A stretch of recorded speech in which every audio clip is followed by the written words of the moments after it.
बड़ खबर पुणी बारबाटी मैच बारबाटी पुणी हेब अंतर्जातीय मुकाबला पुणी Odisha Asib team India cricket को नहीं पुणी बड़ खबर आशार क्रिकेट प्रेमी गुड न्यूज बारबाटी पुणी खेल अंतर्जातीय मुकाबला आसंता डिसेम्बर मासरे पुणी ओडिशा आसिब भारतीय दल आ बारबाटी खेल मैच एने बड़ अपडेट सामना को आसी गत फेब्रुआरी 9 तारिख में भारत और इंग्लैंड मध्य दिनिकिया मुकाबला खेल जाइतिला आ भारत जीतिथिला एबे पुणी 2020 मुकाबला हेबा नै बड़ अपडेट सामना को आसी आसंता डिसेम्बर मासरे भारत और दक्षिण आफ्रिका मध्य खेलाजिबो 2020 मुकाबला आ एथिपई ओडिशा आसिबो भारतीय दल एने बड़ अपडेट सामना को आसी भारत और दक्षिण आफ्रिका मध्य 5 टिकिया 2020 मुकाबला खेलाजिबाकु थिबा बेले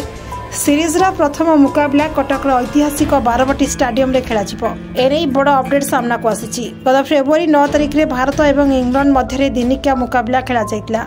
जेउंतरे भारत अति सहज रे विजय हासिल करितला से मैच रे रोहित शर्मा दमदार शतक हासिल करथिले जहाकी दल विजयर प्रमुख कारण पलटिथिला बारबाटी बदनाम आ मिलिबनी मैच एने जो चर्चा होतला ता भूल प्रमाणित होईछि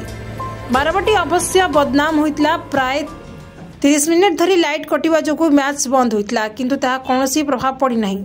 पुणी बारबाटी को आसिबाकु जाउछि मैच 5 मैच विशिष्ट सीरीज रा प्रथम मैच बारबाटी रे खेलाजिबो